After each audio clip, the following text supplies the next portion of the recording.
Hello, how are you? Today I am here with Flamingo's second lesson of a poem, An Elementary School Classroom in a Slum, with the explanation of second and third stanza of this poem. Surely Shakespeare is wicked and the map a bad example, with ships and sun and love tempting them to steal.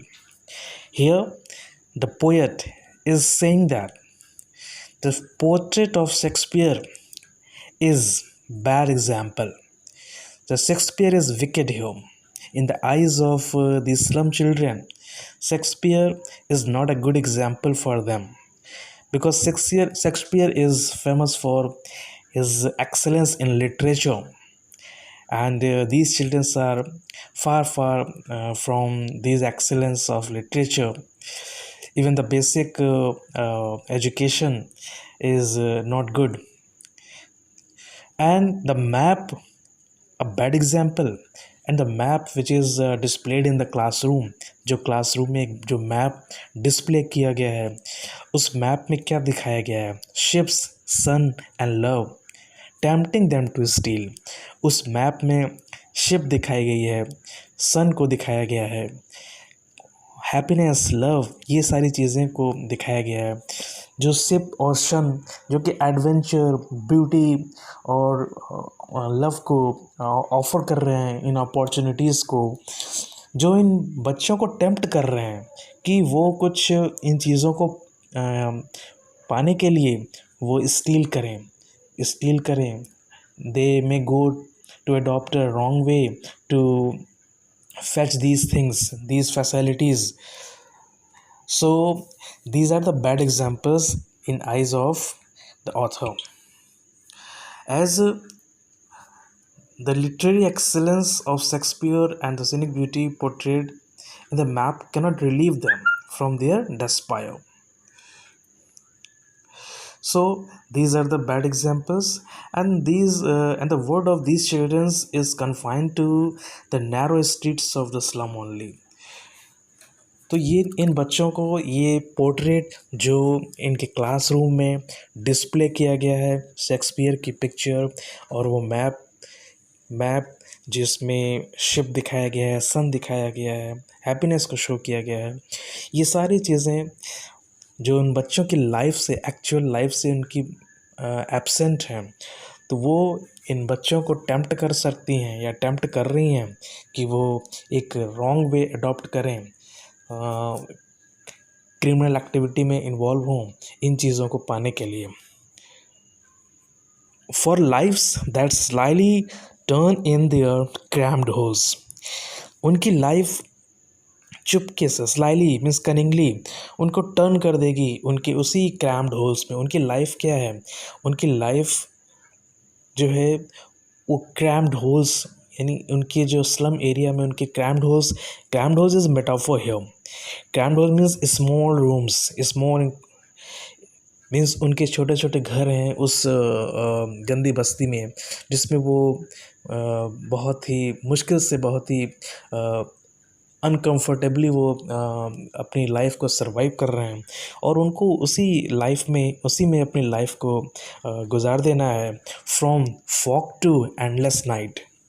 From fog to endless night means from beginning of the life to till the end of their life they have to live there only in this and that slum only. यानी उन बच्चों को उन्हीं slum में, उन्हीं गंदी बस्तियों में जीवन गुजारना है. वहीं पे वो from birth to till death, यानी वो पैदा होने से मरने तक उनको उसी में रहना है. From fog to endless night is a metaphor here, and it refers to the future of the slum children, which is without any ray of hope, a future that can only go from the bad to worse. उन बच्चों का कोई भविष्य नहीं है, उन बच्चों का कोई आगे का उनका कोई होप भी नहीं है कि आगे की उनकी लाइफ अच्छी हो सकती है. बस एक उनकी कंडीशन बद से बदतर होती जा रही है, और अल्टीमेटली वो उसी स्लम में अपनी लाइफ को ख़त्म कर देंगे। On the slag heap. So slag heap एक सिंबल है जिसका मतलब है कि slag heap means the discarded materials, the industrial wastage, toxic and squalor, यानी जितने इंडस्ट्रीज़ के जो वेस्ट होते हैं, कूड़े करकट, उन्हीं कूड़े करकट में वो बच्चे रहते हैं। These children were skin peeped through by bones. Were skin peeped through by bones. यहाँ पे पोएट ने पोएटिक डिवाइस मेटाफर का यूज़ किया है। इसकी एक्चुअल जो मीनिंग है कि ये रिफ़र कर रहा है to the thin emaciated body of the children which has been reduced to mere skin and bones. इन बच्चों की इतनी दुबली पतली, इतनी कमज़ोर शरीर को, जो आज केवल उनकी शरीर जो है एक स्किन उन्होंने ओढ़ रखी है, अपनी खुद की स्किन उन्होंने ओढ़ रखी है, और उस स्किन में से उनकी बोन्स झलक रही है। मतलब वो इतने अंडर नरिश्ड हैं कि वो इतने दुबले पतले हैं कि उनकी बोन्स दिखाई दे रही है उनके स्किन्स में से। सो ये एक मेटाफर का यूज़ किया है। So from fog to endless night and wear skin peeped through by bones, ये दो मेटाफर है इस दोनों लाइन में। And spectacles of steel with mended glass, और उन बच्चों ने डिस्कार्डेड स्पेक्टिकल को, which is discarded by means which is thrown by some rich people, उनके द्वारा जो फेंका हुआ, किसी अमीर लोगों के द्वारा फेंका हुआ डिस्कार्डेड स्पेक्टिकल को कुछ बच्चों ने पहन रखा है बिकॉज उनकी आई साइट वीक हो चुकी है। और वो स्टील की उनकी फ्रेम जो है वो स्टील की बनी हुई है। You can imagine that how heavy it may be the steel frame spectacle. So this steel frame also just symbolizing the pathetic condition of their life, यानी उनके जीवन का जो क्षीण अवस्था है, जो भार है गरीबी का, उसको भी ये स्टील फ्रेम जो है दर्शाता है। विद मैंडेड ग्लास मीन्स वो किसी तरह से उस ग्लास को एनी हाउ उसको जोड़ के किसी तरह से वो काम चलाने के लिए उसको पहन रहे हैं, रिपेयर करके। Like bottle bits on stone, और वो मैंडेड ग्लास कैसे दिख रहे हैं, जैसे bottle bits on stone, like when a glass bottle is placed or is dropped on a stone, it break into pieces. So like that only, these mended glass means the glass of the spectacle is broken.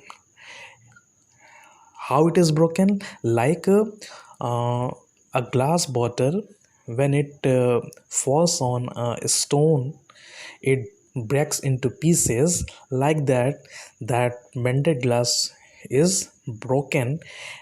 That glass is broken and anyhow it is repaired. And like bottle bits on stone, यहाँ पे author ने सिमली का use किया है, poetic device simile. So like bottle bits on stone, जो simile है उसको compare किया गया है इन बच्चों की शैटर्ड लाइफ से, इन स्लम चिल्ड्रन की जो ज़िंदगी जो बिखरी हुई है उस स्लम एरिया में। उसी तरह से स्लम को एक स्टोन माना गया है और बॉटल बिट्स को उनकी शैटर्ड लाइफ, यानी उनकी बिखरी हुई ज़िंदगी, उनकी बर्बाद ज़िंदगी जो स्लम में है, उसको कंपेयर किया गया है like bottle bits on stone. All of their times and space are foggy slum. Poet कहता है कि उनका जो भी लाइफ स्पैन है यहाँ पे, यानी from birth to till death, ये उनका जो समय है और जो स्पेस है, मीन्स वो स्लम एरिया, वो पूरा स्लम एरिया, वो क्या है, they are foggy slums, means which is unclear and bleaky, no hope of any future, any good future. So उनका जो फ्यूचर है वो बिल्कुल अनक्लियर है, उनका कोई no ray of hope they have, उनके पास कोई उम्मीद नहीं है, and they have to live there only and they have to die itself there only. So वो पूरी फॉगी स्लम है। तो फॉगी स्लम ये भी क्या है, एक मेटाफर है, all of their time and space are foggy slum. यहाँ भी एक मेटाफर का यूज़ किया है और फॉगी स्लम को अनक्लियर और होपलेस और मिसफॉर्चून लाइफ से कंपेयर किया गया है। So blot their maps with slums as big as doom. So इस लाइन में, ये लाइन जो लास्ट लाइन है, सो ब्लॉट, यहाँ पे थोड़ी एजिटेशन यानी थोड़ा गुस्सा दिखाया गया है पोएट का। सो वो कहता है कि सो ब्लॉट कर दो इन मैप्स को, मैप्स विच मैप, जो मैप उनकी क्लासरूम में लगी हुई है, विद स्लम्स मीन्स उस मैप में केवल अच्छी बिल्डिंग्स, शिप, सन और सीनिक ब्यूटी नेचर की दिखाई गई है, लेकिन उस मैप में कहीं स्लम्स को नहीं डिपिक्ट किया गया है, कहीं स्लम्स को नहीं दिखाया गया है। तो वो पोएट कहता है कि ये केवल अपनी दुनिया ही क्यों दिखा रहे हैं ये पावरफुल और रिच लोग, और जो पावर में हैं, जो बड़े हैं, जो सोसाइटी के मेन स्ट्रीम से के लोग हैं, वो केवल अपनी दुनिया क्यों दिखा रहे हैं, उनकी दुनिया को में इस स्लम को भी आप दिखाओ और उसमें धब्बा लगा दो। ब्लॉटिंग करना मीन्स धब्बा लगाना, यानी उनकी दुनिया को इस्लाम की दुनिया से धब्बा लगा दो, एज बिग एज डूम, इतनी बड़ी कि जितनी बड़ी विनाशकारी ताकतें होती हैं। डूम मीन्स विनाश, मीन्स डिस्ट्रक्शन, डिस्ट्रॉय। सो इतना बड़ा उनके ऊपर धब्बा लगा दो उनके मैप पे कि उनको भी पता चले कि हम भी एग्जिस्ट करते हैं इस दुनिया में, हम स्लम्स के लोग भी इस दुनिया में एग्जिस्ट करते हैं, यानी ये भी एक लाइफ होती है, ना कि केवल वो लाइफ, वो ज़िंदगी और ऐसी दुनिया जो केवल उस पोर्ट्रेट में डिस्प्ले की गई है। Now in stanza 4, unless governor, teacher, inspector, visitor, this map becomes their window, and these windows that shut upon their lives like catacombs. So now the poet is urging here, just requesting to the concerned authorities of the society, rich people, governor, teachers, inspector और जितने हमारे politicians हैं, उन सबसे एक request कर रहा है कि आप आएँ और इनकी पैथेटिक लाइफ को देखें और इसको, इनकी पैथेटिक लाइफ को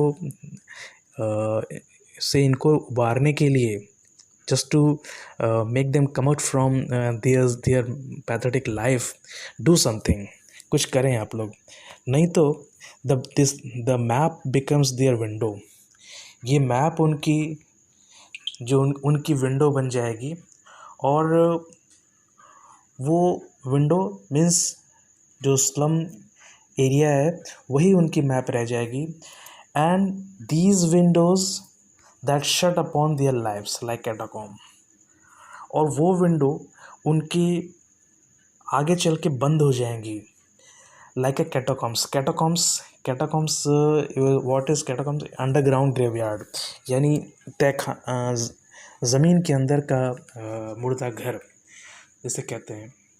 सो poet is saying there कि they are living in a confined area to the slum, and these sights and the glimpses are shut upon them as they are deprived of all opportunities and means. Their lives are shut up in the cemeteries of these slums, where they slither and slog to make both ends meet. Means अपनी ज़िंदगी की जंग लड़ते लड़ते वो अंत में एक दिन इसी कैटाकॉम्ब में, इसी अंडरग्राउंड ग्रेवयार्ड में, यानी उस स्लम एरिया में ही एक दिन वो अपना दम तोड़ देंगे और वो बाहर की दुनिया नहीं देख पाएंगे अनलेस कि कोई गवर्नर, टीचर, इंस्पेक्टर और विजिटर इसमें हस्तक्षेप करे, इसमें इंटरफेयर करे। Break or break, break or break, open till they break the town, and show the children green fields and make their world run azure on gold sands, and let their tongues run naked into books. The white and the green leaves open. History is there, whose language is the sun. Now, again, uh, the poet is urging to the concerned authorities that break or break. Now, just give a break. बहुत हो चुका, अब इन चीज़ों को बंद करो, और इन चीज़ों को, और जो बैरियर है, the wall which has just departed them from the prosperity, happiness, love, opportunity of life. Let them get this by breaking the wall.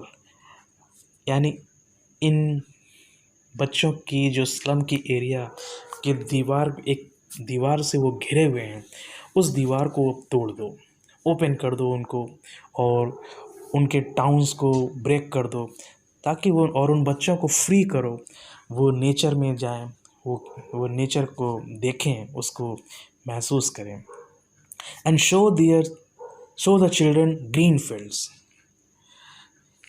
उनको ग्रीन फील्ड्स दिखाओ, उनको हरी हरी घास दिखाओ। And make their world run azure, azure means blue sky, और उनको नीले आकाश के नीचे उनको दौड़ने दो, उनको अपनी दुनिया देखने दो। ऑन गोल्ड सैंड्स, और उनको सुनहले बालू पे, रेत पे उनको दौड़ने दो। इस तरह से वो बच्चे नेचर को महसूस करेंगे। And let their tongues run naked into books, और उन बच्चों को पढ़ने को आज़ादी दो, फ्रीडम दो, कि वो बच्चे फ्रीली विदाउट एनी रेस्ट्रिक्शंस, वो उन बच्चों को एक प्रॉपर एजुकेशन मिले, जो कि फंडामेंटल राइट है। Means these slum children should be able to enjoy the fundamental rights of education, otherwise their life will be miserable. They should be able to learn not from the books alone but also from the world and nature around them. उन बच्चों को nature से कुछ सीखने दो। Nature, the white and the green leaves, the white and the green leaves, यहाँ पे एक मेटाफर का यूज़ किया है पोएट ने। White means books, white pages of the books, and green leaves means nature, means उन बच्चों को बुक्स से और नेचर से, दोनों से उनको कुछ सीखने को मौका दो। History is theirs whose language is the sun.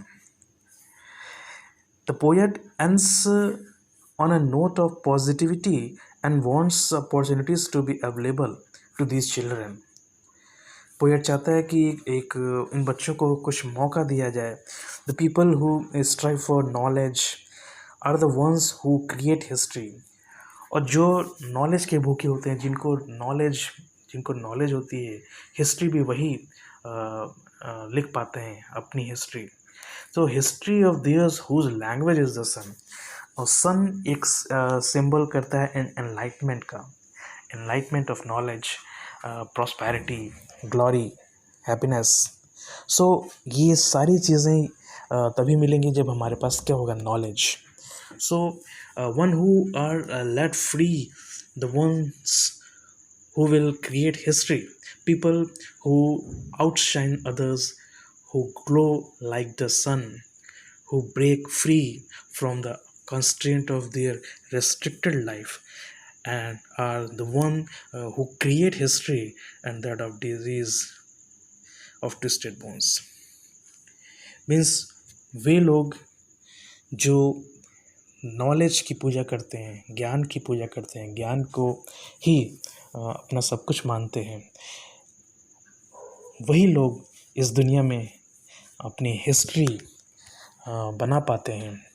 सो यहाँ पे पोएट ये रिक्वेस्ट कर रहा है कि इन बच्चों को वो सारी अपॉर्चुनिटीज़ अवेलेबल कराई जाए हमारे कंसर्न अथॉरिटीज़ के थ्रू, हमारे पॉलिटिशियंस के थ्रू, और भी बहुत जो जागरूक और अच्छे लोग हैं उन सब के थ्रू इनकी पैथेटिक लाइफ से इनको बाहर निकाला जाए और उनको नॉलेज दिया जाए, ट्रू नॉलेज दिया जाए, knowledge through books and through nature, so that they can live a successful life, they can reach to the zenith of their life and make a good future of them and others also. So like this ये poem यहाँ पे and होता है और I hope that you understood it, and if you have any suggestion, any kind of suggestion or any doubt, you can comment in the comment box.